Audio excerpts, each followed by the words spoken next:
Ladies and gentlemen, welcome once again to the student of the game. I am Kyle Nash, the student of the game. And listen, if you're here, chances are you like talking sport. We're glad you chose to do that with us here. Listen, got a great treat for you. As often as you've seen me come on the Mark Moses show there over on the Space Coast with my man Mark Moses, tonight he's on the student of the game. Had to talk to him about his Bears getting the first round draft pick here in the NFL draft. Of course, that will be on Thursday night. The pick isn't made yet, but I figured talking to Mark would make the most sense since Caleb Williams going to the Bears is about the most inevitable thing since Thanos in Avengers Infinity War.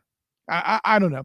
When I think inevitable, I think Thanos, right? No, but anyways, of course, talk a little NBA with him as well when we jump in here. But speaking of the NBA, of course, the playoffs are going. Most of the teams played, 2 games in. And I find it interesting that people throw around a lot of the passing of the torch, the changing of the guard, the new being swapped out for the old. And some element of that has happened already. Now, granted, one could argue last year that an old, air quotes, aspect was part of the conversation in the Eastern Conference, right? Jimmy Butler and the Miami Heat battling Nikola Jokic and company in the finals certainly was a factor. LeBron James, certainly a factor with the Lakers to an extent last year in the Western Conference. The Warriors were in the mix. Kevin Durant in there with the Suns last year. All of it, what was all a thing. This year in the first round of these playoffs, though, older guys, which as superstars go in the NBA, they're kind of saturated at the moment, right? There's a large population of them, but not faring so hot so far. We may be truly looking at a passing of the torch right now. There's some series out there, folks. For example, Cavs, Magic, Thunder, Pelicans that are all new school. Obviously not a factor there. Right. I don't know that you would call Joel Embiid old school, but as often as he's been injured, one could say that he's aging. I'll put it that way. But Brunson's definitely the new school, right? I think those are the 3 series that it's kind of with. But look at some of these others, right? Like the Clippers and the Mavs. The Clippers have won a game, and that's all good and well, but Kawhi Leonard in that group, James Harden, those guys, like struggling against the new school that is Luka, is fascinating to me. And I think that might be the only one that's actually kind of close. It's weird because you don't know with Kawhi. Let's let them get through that series. Maybe that's the most successful example of, air quotes, older school players that are having success out west. Out east, it's Dame Lillard and the Bucks, oddly enough, because they're battling the Pacers right now. And Dame certainly having all his years of service in Portland there as a star in his own right, but now among the aging group facing a young Pacers squad. They're 1-1 there too. But the 2-0 series, I did touch on the Knicks, and that's a little confusing. But Heat Celtics, which granted hasn't played 2 games yet, but whatever. Heat's definitely the old school. Jimmy Butler is struggling already. Bam Adebayo of age, even though I owed him an apology still from last year's finals. An older group struggling against newer school guys, air quote, right? Guys that are only lately getting the respect compared to Dame Lillard, who's like in his 30s, with that group, Jason Tatum and company. That's kind of a passing of the torch game. Certainly the Nuggets 2-0 against the Lakers, fair or not, a passing of the torch game. And Ant-Man and the Timberwolves, granted, I get he's got Karl Anthony Towns and Rudy Gobert, but a Kevin Durant-led team, also down 2-0. A lot of games were passing of the torch for stars. on the squad taking place. Just a very interesting observation I've seen. What an interesting set of playoffs the NBA has been this year. And listen, I'm glad I got to lean into it the way I did covering the Magic this year. Granted, they're not faring so well, but I'll get into that and other NBA stuff as well as the NFL draft here shortly as I bring in Mark Moses. And listen, for all the times he's had me on his show in the Space Coast here, the Mark Moses Show, we have the man himself, Mark Moses, in to handle some business here tonight. Mark, what's going on, brother? How you doing? Hey, buddy, it's a big week. It's NFL draft week. We've been talking about this draft for about 7 months, and I'm just excited that it's finally going to be here on Thursday night. I'm going to host my draft party like I do every year. I'm very excited about that. And for the first time since, I don't know, World War II, my Bears are going to have the first pick. That's not even a joke. That's for real. And they're going to take a quarterback. And I think since the Civil War, they've been looking for a quarterback. So this is an historical night for my team. Well, you did have a quarterback once in the leather helmet era. And if you want to count Jay Cutler, that's a thing. But I always thought of Eric Kramer myself, too. But that's a whole other question. See, now, only Bears fans will get the Kramer reference.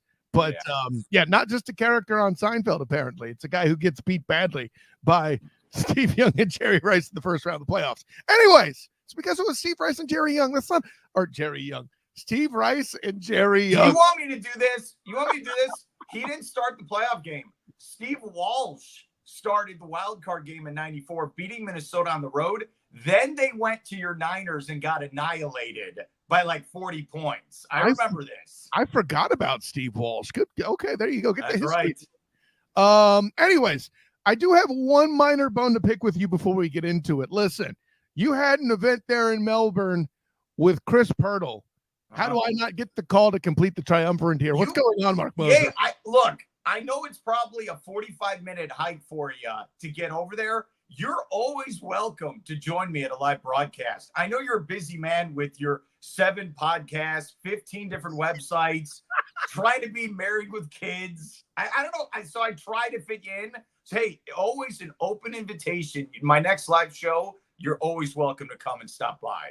I'll shoot you a text because, it's the way that particular Friday worked out. You are absolutely correct. You know, this, that, and other thing in the schedule would have made that a little difficult. But, hey, listen, I got a mom, a.k.a. grandma, who could swoop in and handle some things, too. I'm just saying. Anyway, enough with that. Speaking of things that are coming to a force, the first round draft pick you mentioned, Caleb Williams already the clear favorite. I mean, obviously with his drafting, all the Bears' problems are solved, right, Mark Moses?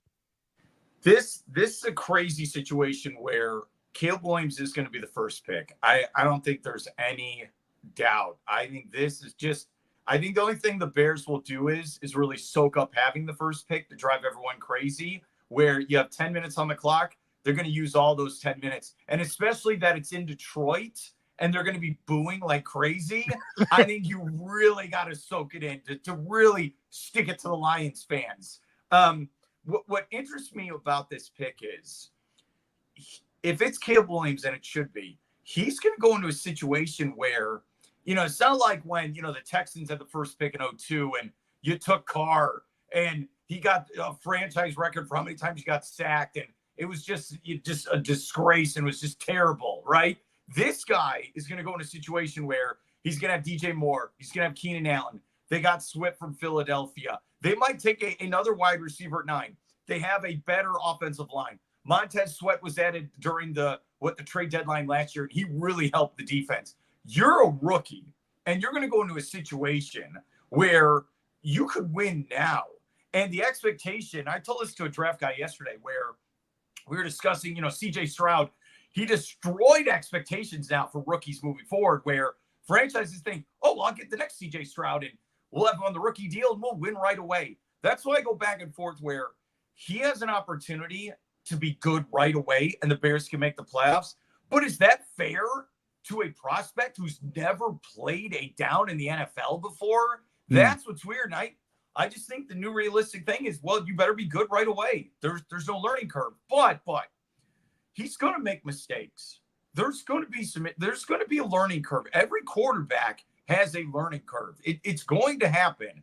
But look, dude, I'm beyond excited. I really am, because just get me someone who can throw the ball. I mean, being a Bears fan, it's like you hope. There's always that feeling of hope. I hope we can throw the ball today. I hope we don't get embarrassed. I'm jealous of, my biggest rival, the Packers, where they're constantly, they show up and they get a quarterback and he's throwing for 300 yards. And, it's just like, can we get a chance? Can we get someone who can actually throw the ball? I can't believe I'm saying this out loud. It's the most basic thing possible. It is. Can we just someone? We never had, this stat. We've never had anyone throw for 4,000 yards in a season. How? How is that possible? Well, and some of your offenses and well, I mean, quarterbacks aside, listen, Matt Nagy got completely dissed by the Bears fan base. The year after was smoke and mirrors. He got Mitchell Trubisky to a Pro Bowl, who I met, by the way, at the Pro Bowl in question. I think you might have too. I don't know if you made it out there that year. I didn't meet him, no. Oh, okay. But yeah, so yeah, nice enough guy anyway. But now Matt Nagy, because he was ousted by Chicago, ended up in Kansas City to help them draw up some Super Bowls. So yeah, he was the problem. I'm with you. I think there were some coaches though that were the issue. I have questions about whether Eberflus is even the guy. It's the Bears mentality of we're going to punch you in the face and we're going to run the football and play tough blue collar football. And that's fine if you have the pieces for it. And like you mentioned, they haven't done it. At some point, you got to hit that play action down the field. And Caleb Williams could clearly do that at the very least. And by the way, getting Sweat helps the defense correct whatever mistakes that he may make as a young player. An excellent point you made there. I had to throw those 2 cents in as well. Let me paint this picture, because last year with Fields, I picked the Bears getting 8 wins. They got 7. I was seen as an optimist there too. Well, hey, but they've upgraded to the receiver spot, right? They got Keenan Allen. Hopefully he could stay healthy at least one last season to help him get right. You mentioned the defensive improvements. Meanwhile, the Vikings are struggling similarly. Jordan Love has shown he has Favrean tendencies in big moments. Is it, and by the way, you're in the NFC. Is playoffs plausible for the Bears in 24? Yes. Yes, they are. Just get to the playoffs. Look, the Lions should have been in the Super Bowl, so anything's possible in the NFC. You pose the question to people. You could do this. Just gut reaction. Who's the best quarterback in the NFC? Who's the best guy? Brock Purdy? Who is it? Is it Dak choking in the playoffs? Is it Jalen Hurts, who had one good season? Is it Jordan Love? Who is it? Is it Goff in Detroit? You bring it up, you're in the NFC. You have an easier chance to get to the Super Bowl. You really do. AFC is beyond loaded, just beyond. Where you have Josh Allen, who's probably going to go to the Hall of Fame one year. He can't get to the Super Bowl. He can't do it. That's why the NFC is going to be so interesting. But this goes back to my expectations. We're already the Bears should make the playoffs, right? Again, Caleb Williams hasn't played yet. He hasn't even been drafted by the Bears yet. And we're already putting this stuff on him. My thing with him is he ready? And this is what I always say with a lot of these lot of prospects. Okay, you're at USC, you're at Oklahoma, NIL, you're the man. I don't think you're ready. Especially, they said this in baseball, like, oh, it's one thing playing in Pittsburgh and Kansas City. Are you ready to play in New York? Yeah. You're going to play in a market that wants to win and wants to love you. Are you ready for that? Because if you don't, you break their heart, they'll throw you in the trash and they'll get ready for the next one. And that's what's crazy with the draft now. Remember, the old time was the last player was Sam Bradford to the Rams, where he had the massive contract. And they finally decided, with the NFLPA, we're not doing this anymore. So we're the rookie contract for a quarterback or any first round pick. So, hey, it doesn't work out. We'll get rid of them. We'll start again. We saw this with the 21 draft, and we saw Zach Wilson get traded yesterday for a 6th-round pick to the Broncos. All those guys. Mac Jones and Justin Fields. Whatever. We're good. We'll just go get another quarterback. That's the new norm we're going to live in moving forward, Kyle. Yeah, no, all those are good points. I would add too with the rookie scale, the team in a quarterback sophomore year is also allowed to get him some weapons, because that salary is not weighing them down. And man, listen, the point you make about the NFC quarterbacks are amazing. I would put in there a healthy John Matthew Stafford as well on the list, but okay, let's say he's the best quarterback there. I'm not. I would say Jalen Hurts with the proper coach on offense would be the answer, but he didn't have that last year. You're very big. You know what's interesting? Your comment. You're very big on blaming coaches. I've noticed I need a better coordinator. I need this. There's a part of me after a while. It's on the player. Players got to succeed. That's when I look at Justin Fields, where I like Justin Fields, and I watched him for 3 straight years, and I saw him grow and I saw him mature. But I think what happened was there was a time they played Minnesota this year, and he got injured on a play where he scrambled, and he did it to himself, where he put himself in a bad situation, and he landed on his arm, and he was out for a couple weeks. And what was weird was they put in the undrafted, what was he, like a Division II player, Tyson Bagent. And what was weird is when he got in the game, he started for 4 games. He went 2-2. He made mistakes, but you saw the offense look quicker and more efficient than it was with Justin Fields. And Fields is a hell of a talent. And I think he's going to succeed in Pittsburgh. But you saw when Badgett won the game, I'm telling you, the ball came out quicker. The offense looked better. And he made mistakes again. And I think the Bears saw that and were like, wait, what is this? And then you saw late in the season, the regular season finale, they played the Falcons in the snow, and Fields looked great. He did. And he was making every throw, and he looked like, okay, this is the guy. And what's weird is if the regular season would have ended that day, I think Fields is the starter in 2024 for the Bears. The problem is the last game of the season was at Lambeau Field, and they played the Packers. And it was a close game. The defense played great. And I think they lost like 17-6, and they didn't score a touch. It was like some score like that. They didn't score a touchdown. And Jordan Love was throwing it, and he looked great. And Fields couldn't move the ball. And the Packers were ready for Fields. And that's why we're in this situation right now. And again, I'm a big Justin Fields fan. I think he's going to beat out Russell Wilson. I think he's going to be the starter for most of the season. But I'm on board with Caleb Williams, and I think that's how we got to this situation. Well, yeah, listen, I hope you're right about it being more about the player than the coach, because I don't know that Eberflus is the guy to develop Caleb Williams, but we'll find out with that sooner than later. Also, you mentioned the mental readiness of Caleb Williams. Let me ask you this, Mark Moses. I mean, with what he had to handle quarterbacking that group at USC and anywhere else, by the way, where he was there with Lincoln Riley, notorious for having no defensive support. Yeah.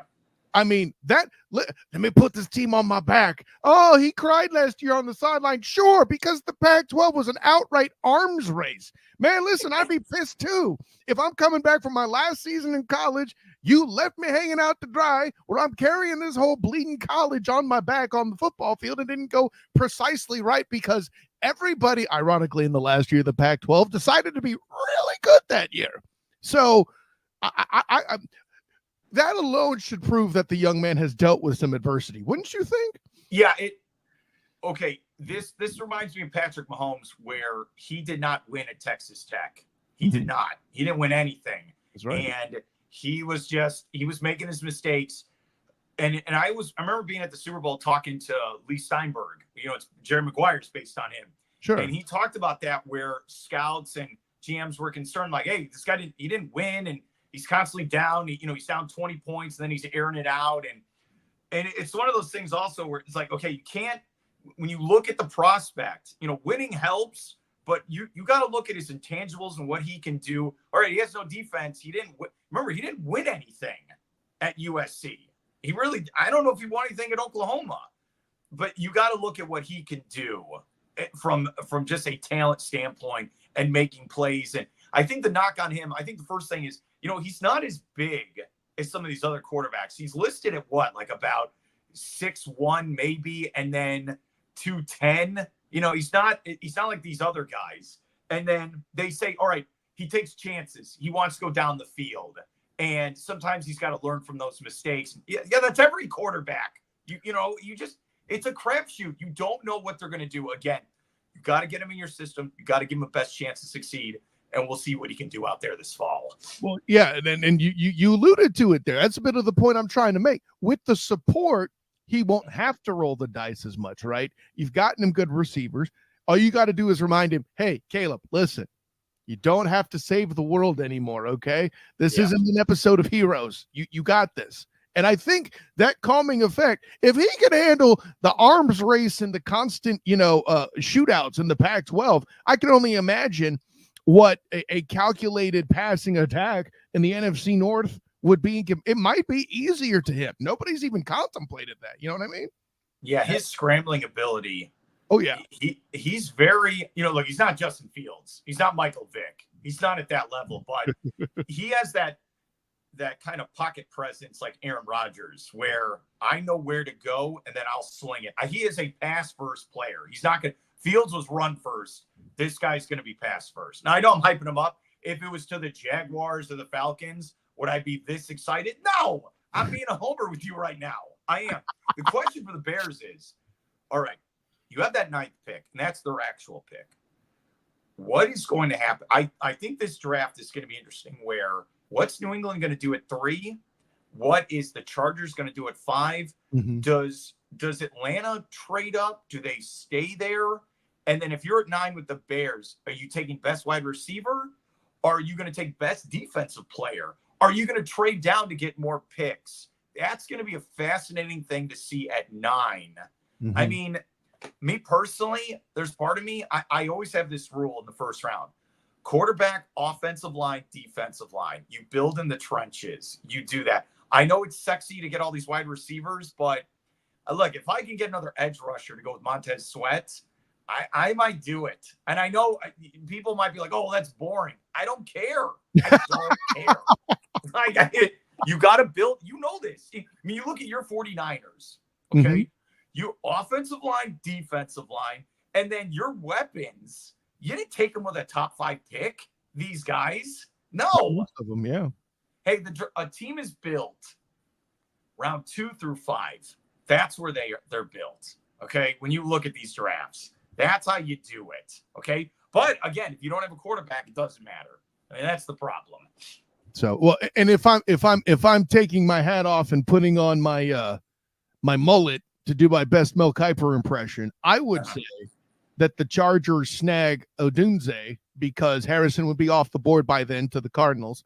Yeah. So, yeah. And then by the time it gets to you at 9 for Chicago, I'd say you get an edge rusher. It all depends on what the Giants do. To me, you mentioned the Patriots trade rumors. I would remind you it's lying season, Mark Moses, as you it is. To the world yourself. But for me, where it gets wonky is 6. I have no idea what the hell the Giants are thinking. I got nothing. And we might talk to EJ Christian about that sometime next week. Bing. But yeah, I really think you guys are set up to get a solid edge rusher or beef on the O-line. I think 9 is an excellent spot for the Bears to follow up on Caleb Williams. What if Brock Bowers is there at 9? Ooh, what if I could, because like, if I'm Ryan Poles, what if I can wheel and deal? What if someone says, hey, let's say JJ McCarthy's there at 9 or another player, someone that wants. Mm-hmm. What if I could trade down a couple picks, add a 2nd rounder or a 3rd rounder, something, or I don't know, maybe another 1st rounder, and I can get into the teens and I take Brock Bowers? I think that'd be a home run for the Bears. Because I feel like you look at today's NFL and the 2 teams that went to the Super Bowl, your Niners with George Kittle, who's going to go to the Hall of Fame. He helps out that offense, and especially Mr. Taylor Swift, Travis Kelce, where, I mean, what he does for that offense, if you could add that to help out Caleb Williams, I mean, that'd be gigantic. You need, in today's NFL, you've got to have that guy that can be that safety blanket for your quarterback. Yeah. That helps you out so much. So I've never been more excited for a draft, and I get it. It's my team at 1, but like, this is it.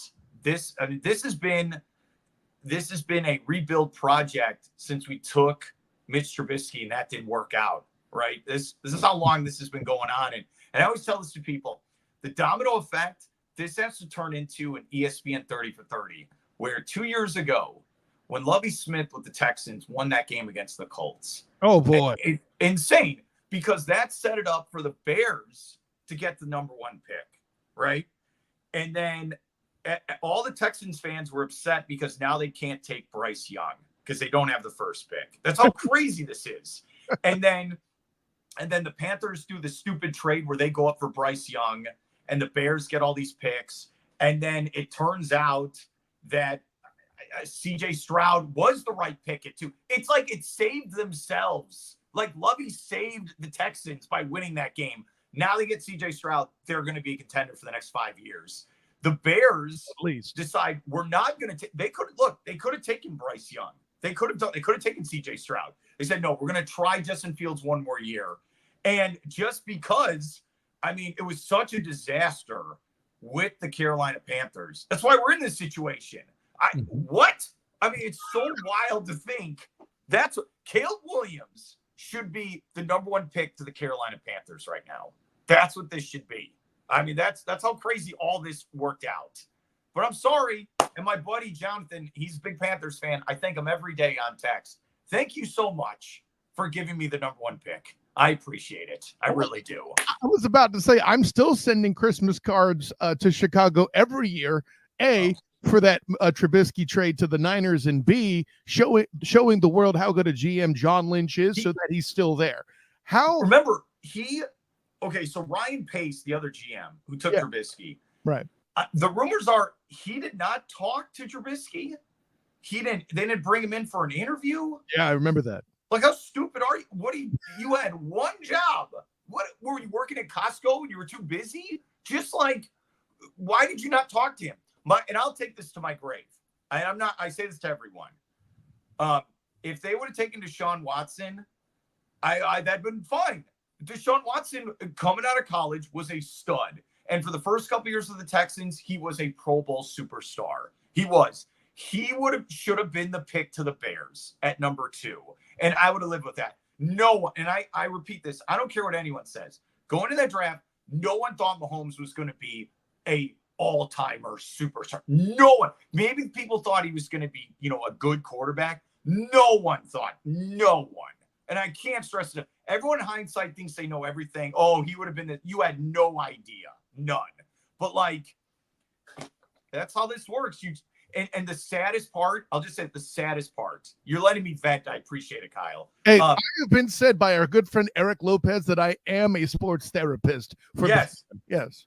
The saddest part about all this, the saddest, is every Bears fan deep in their heart feels like if we would have taken Mahomes, we would have ruined him and he would not have worked. And we're actually happy for him that he went to Kansas City and he got to play for Andy Reid. And that's the saddest part about all of this. And I agree with that. Listen, you hear me talk about coaching. Andy Reid may finish his career as the GOAT. Like that's a thing. By the way, speaking of GOAT coaches, you mentioned nobody saw who Andy Reid is. There's one particular person who will agree that he too did not. I say nobody saw who Andy Reid is. Nobody saw who Patrick Mahomes is. Somebody who is on that list admitting to he didn't see it coming was also Andy Reid. He just, one of his scouts was pounding the table. He's like, all right, I'm going to get him. Remember, okay, so the first year was at 17. Remember, Alex Smith is the quarterback. They win the division, and then they sit him the last game of the regular season. Mahomes starts and plays out of his mind. Then they go to the playoffs. I remember this game. So it's like January of 2018. They're hosting the Titans against Marcus Mariota. Alex Smith is the quarterback, and they botch the game and blow it. Matt Nagy's offensive coordinator in that game as well. I always remember that. And I always remember it was like, that guy's a complete idiot. No one should hire that guy as a head coach. And then my Bears hire him as the head coach. So if it's be funny if Alex Smith wins that game and goes on a run, does he come back as the quarterback of the Chiefs? But because that finale where Mahomes goes insane, the Chiefs are like, enough of Alex Smith. We've seen the ceiling with him. Is we get to the playoffs, we can't win. The hell of it, we're going with Mahomes. And that's why sports is so great, where one game, I mean, everything can change. Just all of a sudden, we see this with the Orlando Magic where, hey, 47 wins, they win the division, everything's great. Mosley should win coach of the year. The minute they get to the playoffs, They got punched in the face, and now no one cares what you did in the regular season. That's what's crazy. That's what's awesome about it. I mean, no, by the way, I love you baking in the segue right there. That's what a professional does, ladies and gentlemen. Yeah. Without a fact there. By the way, the phenomenon you mentioned with Alex Smith getting hurt, and then here comes Patrick LeBron Mahomes II, has also brought on, I don't know his middle name yet, but Joseph Clifford Montana ended up getting replaced by Steve Young in similar fashion. Of course, Drew Bledsoe by Thomas Edward Patrick Bieber Brady II. So you love this. You know, it's like you're like that kid who can name off all the state capitals, and like you're just doing it. You just like to show off the middle names. This is your game you like to play. First of all, not everybody gets a middle name. I don't know Jay Cutler's middle name, for example. Keep it that way. Okay. Pick 6. Hey, one thing I'll do for you as the resident Bear fan, and I actually got to meet him before he passed away. I will learn Dick Butkus's middle name by the time I'm on your show or you on mine next time, and I will flash that beast just so you're aware that I got your back, Mark Moses. But but with all that in mind, yeah, listen. You mentioned the Magic coming out and struggling in playoffs. I mean, we got to touch on that real quick. I know we don't want to spend a lot of time on it because Magic fans are probably still reeling a bit, but I think for me, the part that's scariest is the stuff that they're supposed to be known for in playing tough in the paint and getting the boards. That's what's not happening. Weak guard play. Okay. We've seen it. We kind of expected it. Suggs has a knee strain, so he's less effective on defense. So Garland and Mitchell can go crazy. I get it. These things happen. Tough out. Technically speaking, a series doesn't start until somebody wins a game on the road. I get it. But they can't grab boards either. Mark Moses, what's going on? It's so cliche, but it's true. It's a whole other level, the playoffs. And it's kind of sad where the regular season's a complete waste of time. And the players have proven it. And the league has proven it where they try to add the in-season tournament, which still no one understands what that is exactly. But it's a cash grab to compete with football in the fall. It is. And the Lakers won it. They made shirts. It's ridiculous. What is this, soccer? Stop with the other trophy. There's one trophy. It's the Larry O'Brien trophy. It's awarded in June. Okay? Stop making this like soccer. It's one trophy in our country. So it's a whole other level. You can't, and you can talk about it. You can game plan for it, but you have to go do it. It's like that feeling in football where, it's tackle football. It's not tackle football until you actually get tackled, right? Then you know what's going on. Same thing in the playoffs. You have to actually get punched in the face and understand the energy of the crowd, and they're coming at you. And you're not, the regular season, it's like, all right, well, we're going to take on a team that won 50 wins. The next game, we'll take on the Pistons who won 14 games. No. Every team is playing at a high level. And you're playing the same team over and over. They know everything about you. And last year, so what's funny about maturity, last year, Cleveland lost in 5 games and looked pathetic against the Knicks. Correct. Right? They've waited 365 days to get back to this point. They're ready. Remember the first time Shaq made the playoffs, they got swept 4-0.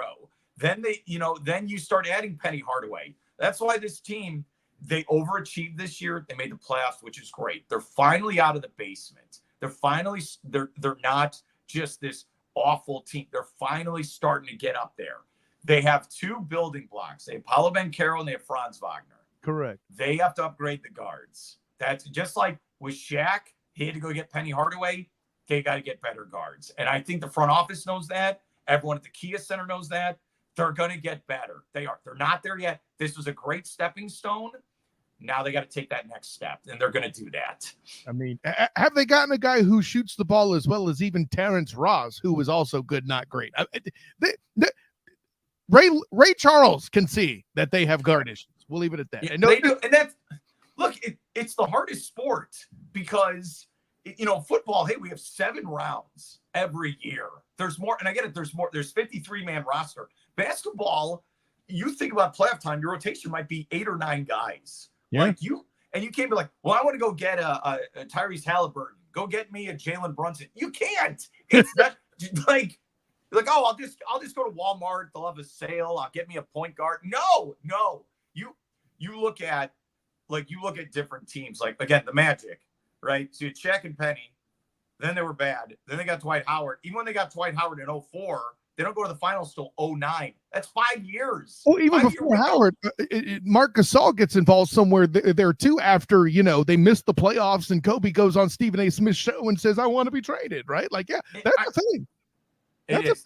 That's why, I mean, like if you're a Denver Nuggets fan, you better appreciate right now what you got. You got the window, buddy. I mean, we just saw it with the Warriors. Warriors had a run from like about, 2014, it really started ramping up. 15, they win the title. So from 15 to when they won the title against Boston a couple years ago, I mean, they had like a 7 or 8 year window, right? And that's my Bulls. I mean, you think about my Bulls, 90, you'd say like 89, 90, they're real close and they keep losing to Detroit. They break through 91 to 98. That was the window. And they're still trying to get back.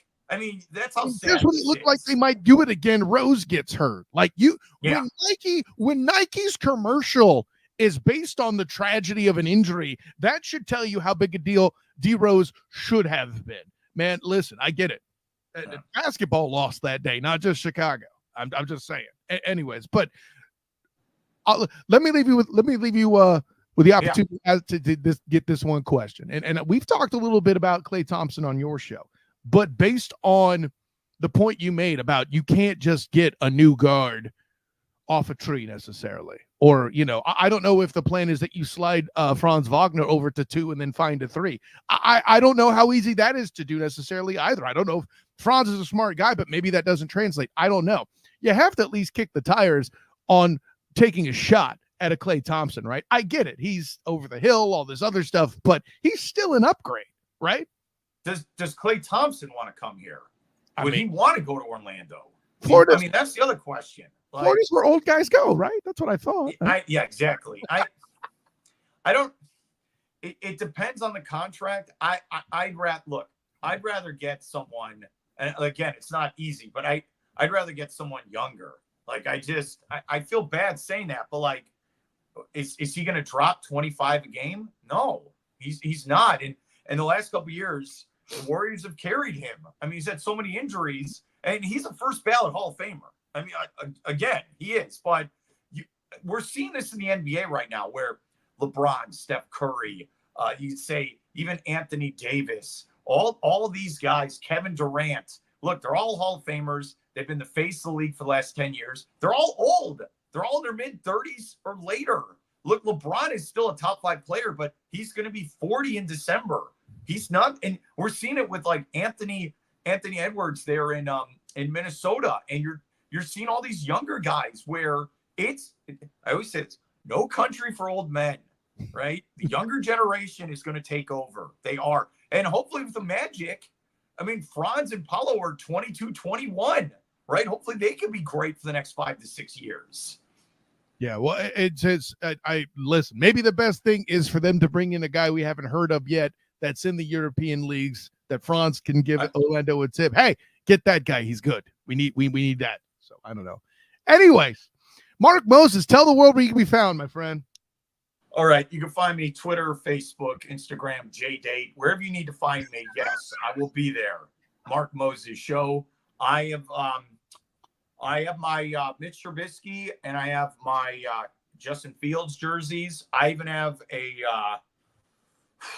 there's some I don't even want to talk about. I'm so embarrassed that I used to own.